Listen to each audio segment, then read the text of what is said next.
बताओ। हाँ, सर बिना बोलिए। क्वेश्चन के तो मैं आगे बढ़ूंगी नहीं सर। बिल्कुल बिल्कुल, बोलिए। सर आपने बताया बालक से प्रिंस यंग बनता है, जिसमें हजारों प्रश्न होते हैं और उसे यहाँ पर उसका उत्तर मिलता है, जी इसलिए इसे विश्लेषणात्मक की राशि कहते हैं। जी ठीक है सर। जी जी ये दूसरों की सलाह नहीं मानता, सेल्फ सेंटर्ड है क्योंकि ये पृथ्वी तत्व है। जी ठीक है सर। जी। ये सूझबूझ की राशि है या गलतियां होती हैं क्योंकि इसके पास एक्सपीरियंस की कमी है। हाँ, बिल्कुल एक्सपीरियंस की। ठीक है। हम्म, लेकिन सर ये मूल त्रिकोण भी है, तो गलतियां क्यों होती हैं। हाँ, बता बता। ठीक है सर। सर इसके आगे भी सुन लीजिए। हम्म, बोलिए तो, बोलिए तो। सर इसमें अहम और रिजिडनेस काफी होने के बावजूद बावजूद नहीं, रिजिडनेस इसमें काफी है। यदि ये सेल्फ सेंटर्ड है तो इसमें पालनकर्ता विष्णु जी को क्यों जोड़ा गया है यहाँ पे। बिल्कुल। ठीक है सर। सर और इसके साथ ट्रांजिटर नारद जी या मोहिनी अवतार को यहाँ से क्यों अभिप्रायित किया गया है, जबकि ये तो षड रिपुओं का यहाँ पे वास होता है। नहीं, छठा भाव जो है ना, काल पुरुष की छठा भाव। आपने जो प्रश्न पूछा है वो काल पुरुष कुंडली का है। जी ठीक। सर। तो नेचुरली मुझे उत्तर भी देना होगा काल पुरुष कुंडली के हिसाब से। मैम बेसिकली काल पुरुष की जो छठा भाव है ना, वो त्रिक संधि बोला जाता है। ठीक है। जी। त्रिक संधि का मतलब क्या है? 3 6 11 में भी आता है, 6 8 हम्म 12 में भी आता है। हम्म इसलिए वो संधि है। संधि मतलब जहां पे दोनों मिलते हैं। ठीक है ना। असल में क्या है, छठा भाव आपकी चेतना। हम्म और ध्यान से शायद आपको नया लग सकता है, या आप अगर जानती होंगी तो आपको सही लगता हो। बट बेसिकली छठा भाव आपका चेतना है। चेतना दो प्रकार की, दो प्रकार नहीं बल्कि मैं बोलूंगा 3 प्रकार की। चेतना जो हम नॉर्मल जिनको जो चेतना समझते हैं वो है लगन। दूसरा छठा, और तीसरा आठवां। ठीक है। इसको आ, पराशर जी ने रोग, रिपु इत्यादि के श्रेणी में रखा है। बट रोजगार भी यहीं से आते जी। हैं। एक व्यक्ति को जिंदगी में क्या क्या चाहिए, और ध्यान से उत्तर दीजिए। एक व्यक्ति को क्या क्या चाहिए, छठा भाव का महत्व मैं समझा रहा हूं। आपका सारे प्रश्न का शायद उत्तर मिल जाएगा। मोहिनी स्वरूप क्यों है? ठीक है। भगवान विष्णु के साथ, पालनहार के साथ इसको क्यों तुलना की जाती है? सारी चीजें शायद आप समझ जाओगे। छठा भाव, छठा भाव नौकरी का भी होता है ना। जी सर। नौकरी में आपको क्या मिलता है? जी सर, यहाँ से विष्णु का अभिप्राय निकल आता है पालनकर्ता का। क्योंकि आप अपने परिवार को पालन करने वाले हैं। जी सर। ठीक है ना। हम्म मोहिनी, अब मोहिनी भाव समझते हैं। लेकिन उससे पहले मोहिनी भाव का कारक तत्व क्या है? मोहिनी भाव का कारक तत्व है अमृत का मिलना। जी सर। अमृत कहाँ से मिलता है मैम? फोर्थ और फिफ्थ हाउस। ठीक है। आप ठीक। सर समझ यहाँ रहे पे हो? अमृत 4 और 5 का थोड़ा सा क्लियर करिए। ये तो बोलो। इसलिए तो मैंने पूछा कि आप समझ पाएंगे या नहीं। फोर्थ का मतलब क्या होता है? मंथन।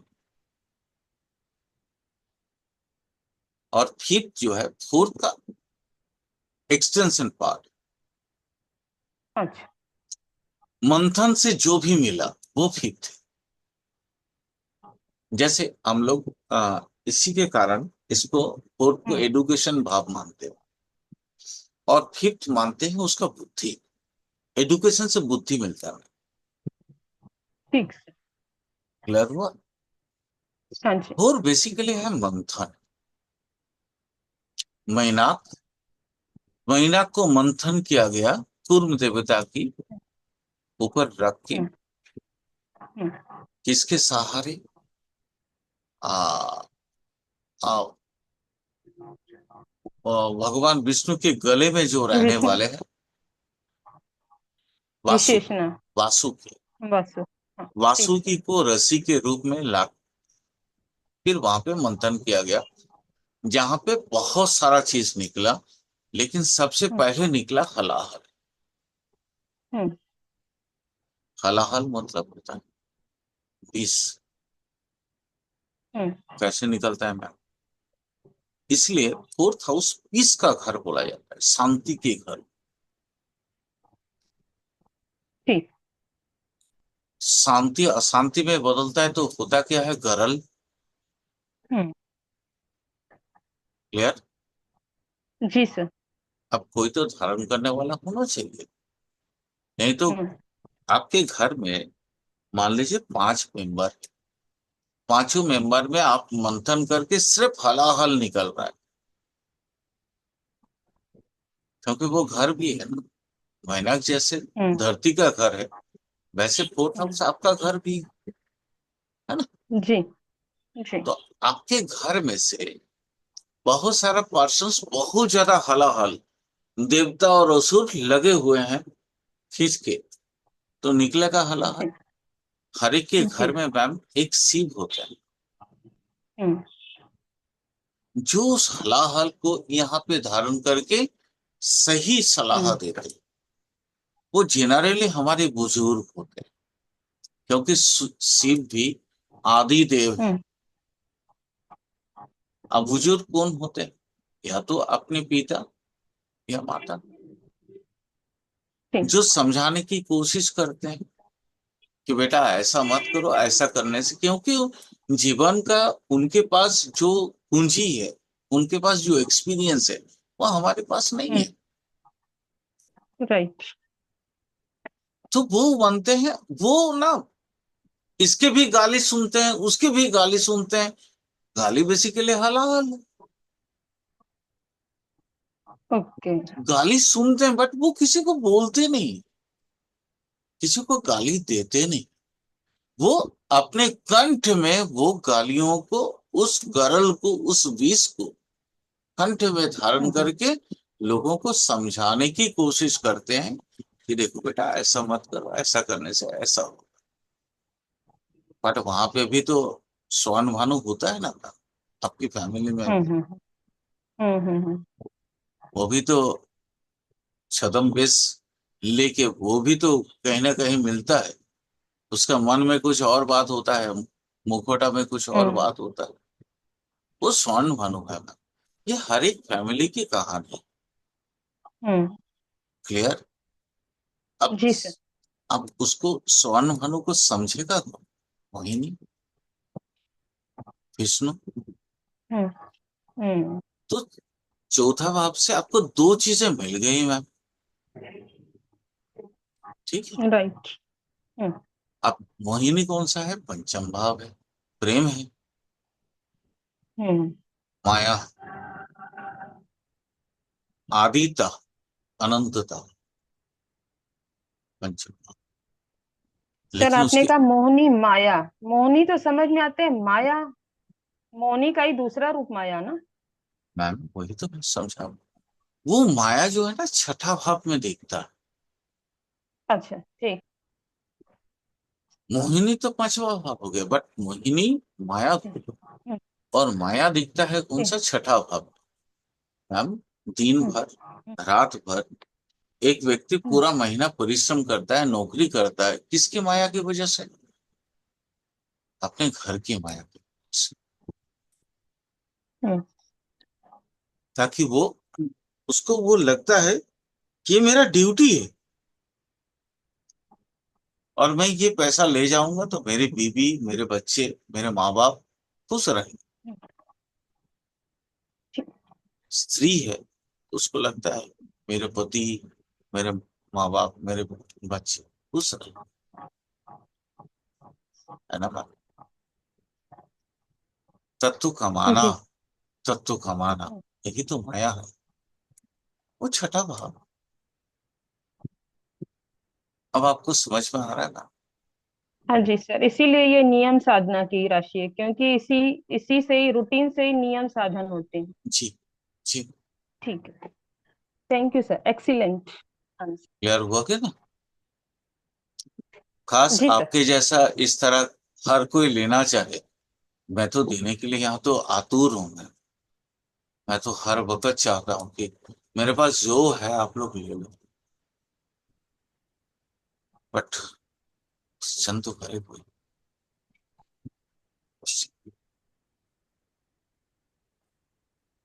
खैर कोई बात।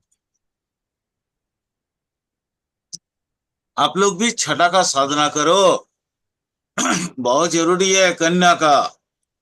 कन्या का साधना ऐसे यूं ही विफल नहीं होता, इसलिए क्योंकि वो माया से पार भी लगाता है। रिकॉर्डिंग स्टार्ट किए हैं क्या? हाँ, जी सर। रिकॉर्डिंग स्टार्ट है तो इसलिए मैं आपको बता रहा हूं, आप लोग भी छठा का, जो चीज मैं आपको लास्ट क्लास में बोला था वही चीज को रिपीट करता हूं। और वो यह है कि एक्सट्रीमिस्ट लेवल पे, पार्थिव दुनिया, जागतिक दुनिया में छठा का महत्व सबसे ज्यादा है कन्या राशि का। भले वो सेल्फ सेंटर्ड है, अपनी बुद्धि से चलता है, हर चीज करता है, बट उसका एक लक्ष्य होता है। और वो लक्ष्य कौन सा जानते हो? पैसा कमाना। और उसका कोई लक्ष्य नहीं।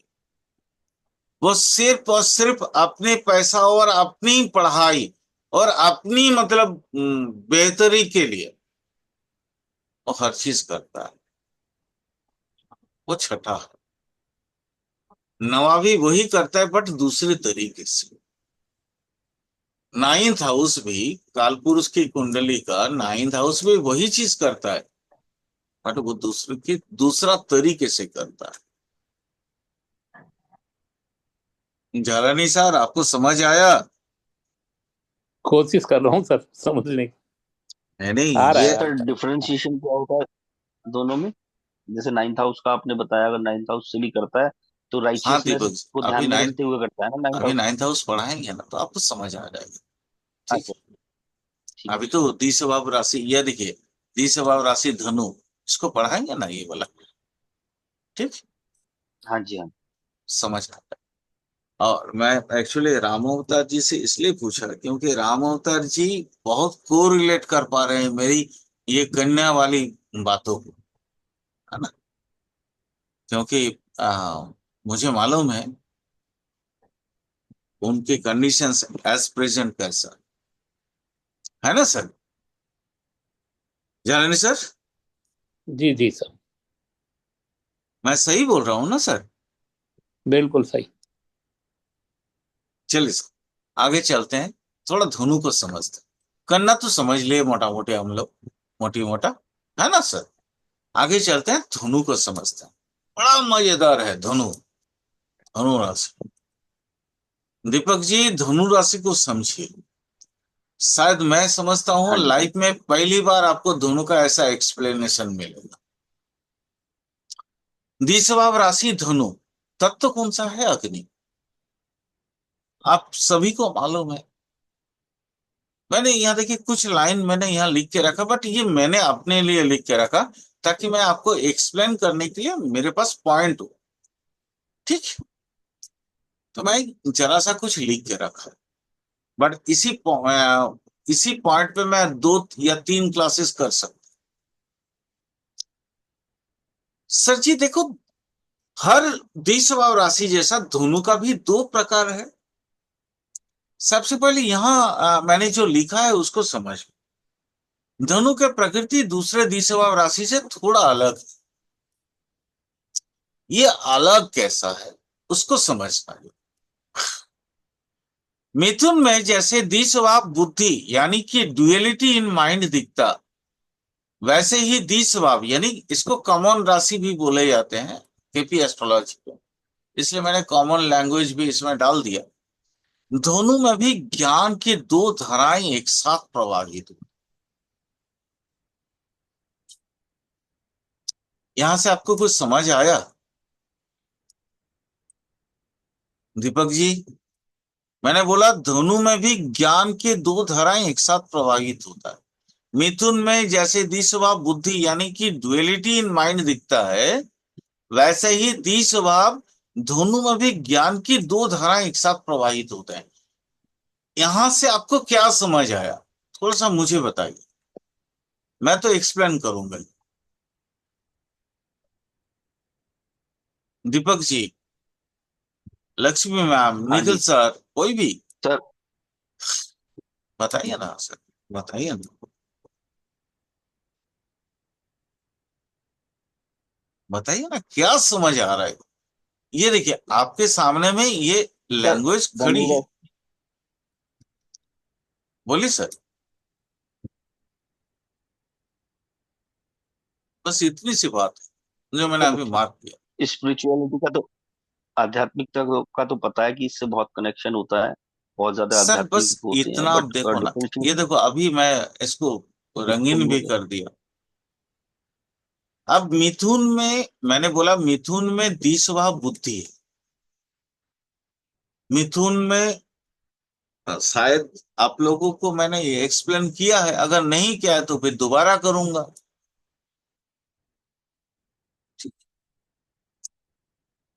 द्विस्वभाव बुद्धि, द्विस्वभाव का बुद्धि का मतलब क्या होता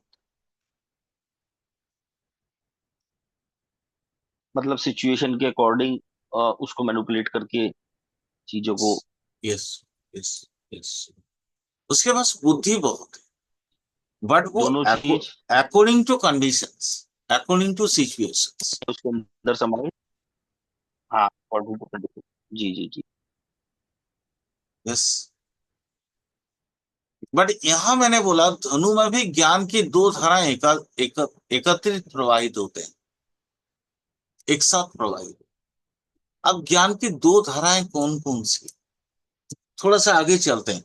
इसको मैंने जो लिखा है थोड़ा पहले इसको समझ लीजिए, उसके बाद फिर मैं आगे इसको और एक्सप्लेन। मैंने बोला इसमें भी पहला आधा हिस्सा चरअग्नि, क्योंकि जैसे दो स्वभाव का द्विस्वभाव का होता है तो आधा हिस्सा चार होता है और दूसरे आधा हिस्सा स्थिर होता है। तो अग्नि तत्व का है, इसलिए आधा चर अग्नि होगा और लास्ट वाला आधा हिस्सा जो है स्थिर अग्नि होगा। दोनों के चिन्ह सिंबल को देखने से भी दो प्रकृति दिखता है। आधा हिस्सा अश्व के जैसे और आधा हिस्सा मनुष्य के जैसे। मनुष्य के जैसे समझ लीजिए उसको, मनुष्य ही है, मनुष्य जैसे। साथ में तीर धनुष है, यानी कि चार भाग सूचित करता है ज्ञान और कर्म के माध्यम से चारों तरफ फैलना। यहां से मुझे लगता है आप लोगों को कुछ भी नहीं समझ आया होगा। अगर किन्हीं को समझ आया हो तो आप मेरे से बात कर सकते हैं,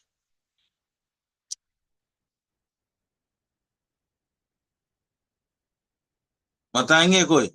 अगर किन्हीं को जरा सा भी सर, समझ, अनुज, सर लक्ष्मी मैम। आपने यहाँ पे नोटिंग की हुई है, जैसे साथ में तीर धनुष। सर, तीर धनुष चर अग्नि का परिचायक है। नहीं, चार नीचे वाला हिस्सा, आधा हिस्सा है ना, ऊपर वाला हिस्सा जी है, सर। ऊपर वाला स्थिर वाला हिस्सा। तीर धनुष अच्छा का भी सर। आज मैं आपको आप लोगों को जी। कभी नहीं बताया था, आज बताऊंगा। हाँ, आज बताऊंगा तीर धनुष का महत्व क्या है। तीर इस तरह धनुष में लगा के क्यों मिथुन को दिखाया जाता है, धनु को क्यों दिखाया जाता है, मैं आज सर आज ये बताऊंगा आप मर्यादा लोगों का परिचालक है। को। Aimed, aimed, focused. हाँ, बताऊं? सब नहीं सर वो, समझाओ, हाँ। सब समझाऊंगा। जी। क्योंकि कालपुरुष कुंडली में ये हम्म। धर्म भाव है, हम्म। इसके पीछे बहुत बड़ा मैटर। मैम, अगर ऐसा होगा तो इस धनुराशि पे एक के अलावा एक और क्लास कर लेंगे, चिंता मत करिए। बट हम आपको समझाएंगे, आपकी कोई भी डाउट नहीं रखेंगे मैम। बोलिए, कौन बोल रहे थे? और कौन बोल रहे थे? अनुज, आप कुछ बोल रहे थे? एक और कोई आवाज आया था। अनुज, आप कुछ बोल रहे थे ना? नहीं सर। ओके, चलिए, कोई बात नहीं। सबसे पहले अपन लोग समझते हैं ये, इसका जो चित्र है, वो चित्र कैसा है। ये देखिए, मैं मुझे ड्राइंग नहीं आता। ओके, तो इसलिए मैं ड्राइंग फाइंग की चक्कर में नहीं हूं। ये एक नीचे वाला हिस्सा है धनु का, आ, और ये पीछे वाला जो हिस्सा है वो कुछ अश्व के जैसा है, और ऊपर वाला जो है वो एक इंसान के जैसा है, जिसमें आंख, कान, नाक वगैरह सब है। ओके, मुंह, और इसका गर्दन, ये पूरा इस तरह से सामने वाला पोर्शन हो गया। और इसका दो हाथ है, एक हाथ सामने और एक धनुष लेके, और इसमें इस हाथ में एक तीर लेके वो ऐसे बैठा है। ये जो नीचे वाला, देखिए, ये आपको लगता होगा ये कॉकरोच जैसा है, बट मैंने इसको ऐसे बनाया, ठीक है? तो पूरा मत मानना, मेरे को ड्राइंग नहीं आता। ये नीचे वाला हिस्सा में देखो, चार पैर है। चीजों को समझो, ड्राइंग मत। चार पैर का मतलब है द्रुत गति। सबसे ज्यादा तेज दौड़ने वाला कौन है? घोड़ा, ठीक है? इंसान से, ऐसे तो चीता हो। तो घोड़ा काफी तेज दौड़ता है। यहाँ ये तेज और द्रुततम गति को किसके साथ आ, गुरुओं ने ये किया, क्या बोलते हैं उसको, सिम्बलाइज किया। वो है उसकी मेंटल गति, मानसिक तत्व। मानसिक तत्व कौन सा होता है? एक धनु राशि का दो हिस्सा, चर वाला और स्थिर वाला। चर वाला हिस्सा में वो सबसे ज्यादा क्या होता है? वो ज्ञान और कर्म के माध्यम से पूरे विश्व में फैलना सिखाता है।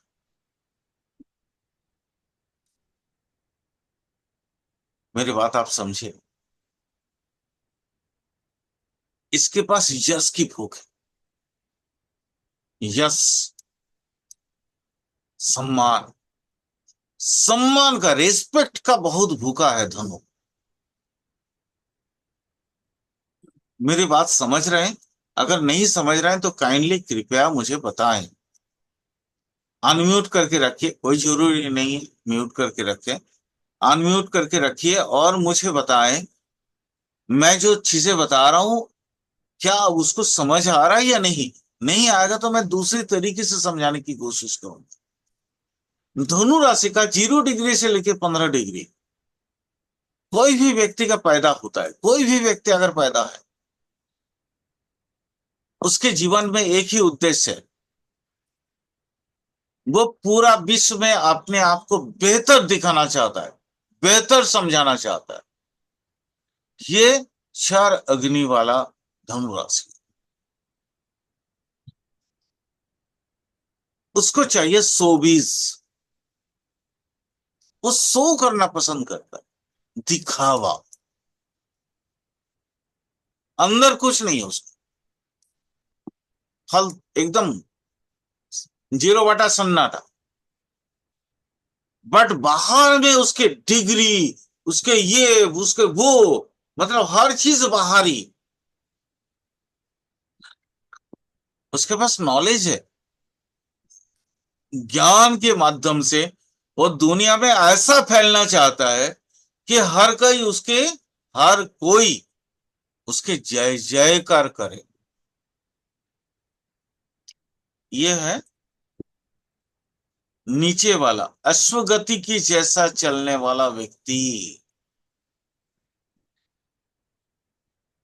ऊपर वाला कौन सा है?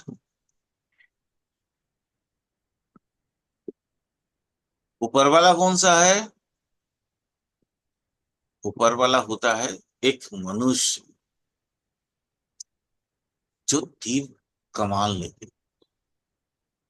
तीर कमान, तीर धनुष में तीर लगाया हुआ इंसान,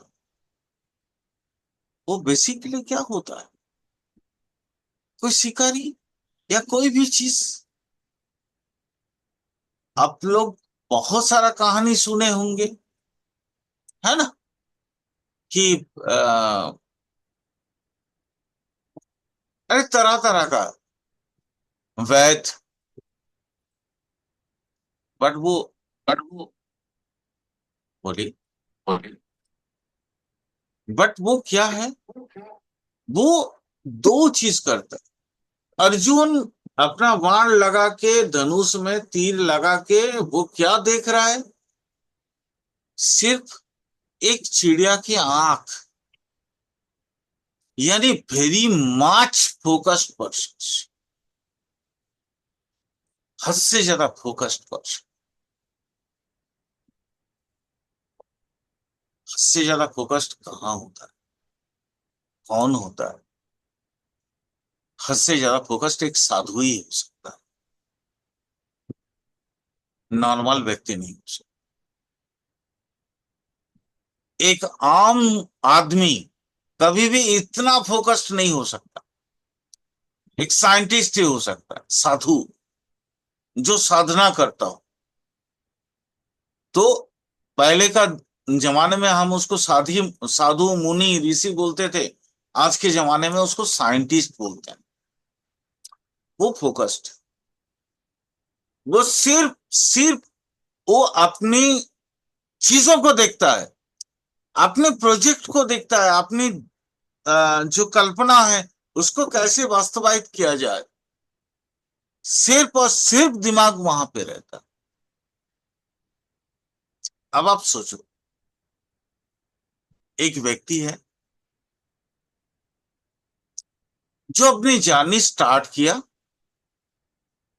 और वो 15 डिग्री से लेकर 30 डिग्री धनु राशि के अंदर पैदा हुआ। सपोज मान लो 20 डिग्री में पैदा हुआ, 22 डिग्री में, 25 डिग्री में, 27 डिग्री में, कहीं पे भी पैदा होता है, तो उसकी जर्नी में 2 पॉइंट बहुत अधिक आएंगे। पहला पॉइंट होगा, वो अपने जीवन में एक शुभ्रता, एक मतलब एक वेल मास पीपुल के जो बेटरमेंट हो सकता है, मैक्सिमम लोगों की भलाई के बारे में वो सोच के कोई ना कोई चीज करेगा। और उसकी जो साधना होगी, आध्यात्मिक साधना होगी। आध्यात्मिक का मतलब ये नहीं है कि मतलब वो भगवान या ईश्वर की तरफ है, बट ईश्वर के आशीर्वाद में हो सकता है। मान लीजिए ऐसा कोई दवा बना रहा हो जो कैंसर का ट्रीटमेंट कर सकता है, और 5 रुपया, 5 रुपए में वो ट्रीटमेंट खत्म हो जाए। वो धनुराशि का लास्ट हिस्सा, इसलिए वो तीर और धनुष लेके खड़ा है। धनुष का मतलब ये दिखाने के लिए काफी है कि ही इज द और she is the most focused person in the world. वो अर्जुन है और कोई नहीं। महाभारत में जैसे अर्जुन सिर्फ अपने गुरु के आदेश को सुनता था या समझता था, वर्तमान दिन में भी वैसा कोई पीएचडी वाला स्टूडेंट हो, ऐसा नॉर्मल, जैसे देखो पीएचडी वाला नहीं है माइकल फेराडे, बट वो अपने फोकस्ड है, उसको लगता था I can do it, I have to do it, उसने कर दिखाया।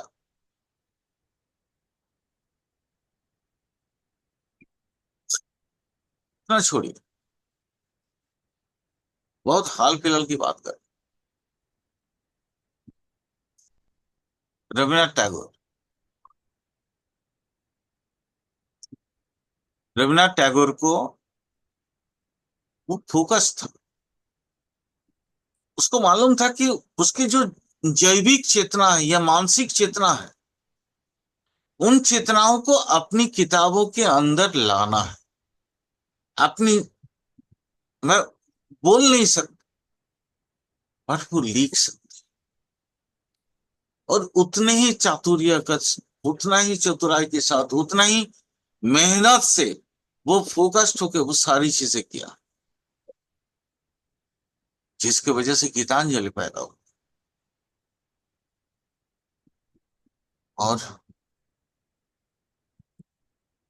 जिसके कारण उनको नोबेल मिला। But he was the focused person. आज भी ऐसे बहुत सारा, हमारे गांव के, आपके गांव के, हर एक के गांव के, सब बहुत सारा स्टूडेंट मिल रहा है। देख लेना, वो कहीं ना कहीं दोनों का भी स्थिर हिस्सा तो उसका पैदा ही से, चाहे राशि हो या लगन हो। और वो इतना, मतलब अधिक, जैसे अभी मान लीजिए, आ, आप लोगों ने अगर कोई यूट्यूब वगैरह यूज करते हैं, बहुत सारे लोगों को पता है, एक बहुत कम पैसा वाला घर जहाँ पे खाना रेगुलर 3 वक्त का खाना नहीं मिलता, वहां से आईएएस आ रहा है। ये वही है। वो अपने दुनिया ईश्वर की तरफ और आध्यात्म की तरफ की करने के साथ साथ में जैविक चीजों को इतना अधिक समझ लिया।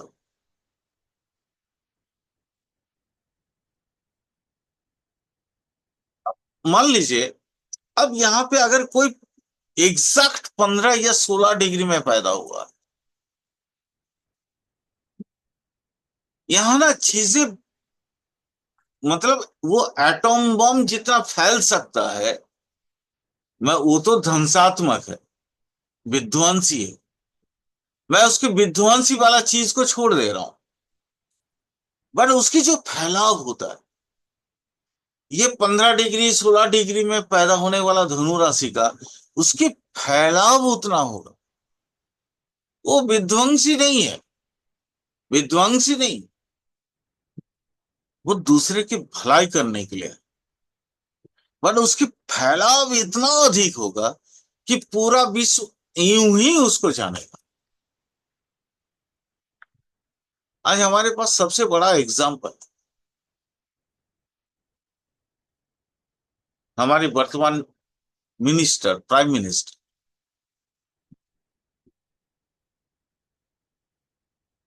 वृश्चिक, बट धनु कनेक्टेड, धनु कनेक्ट,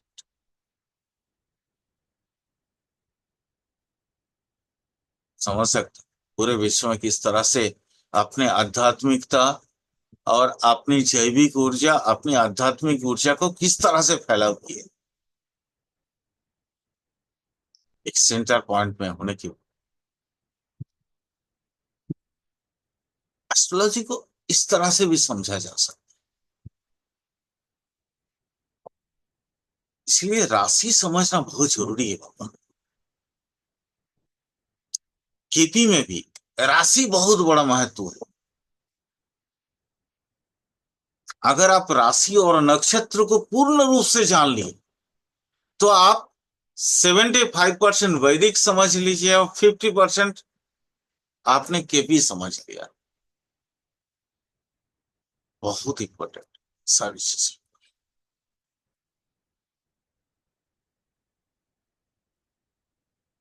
पहला हिस्सा में फैलाव है, दूसरे हिस्सा में भी फैलाव है, लेकिन पहला हिस्सा हिस्सा जो है सिर्फ जैविक तरीके से फैलाव है, जैविक स्तरीय में फैलाव है। और दूसरा हिस्सा सारे तरीके, जैविक, आध्यात्मिक, हर एक, हर कोई आपको आइडल समझेगा, प्रणाम करेगा, नमस्कार करेगा। इसीलिए कालपुरुष का ये धर्म भाव।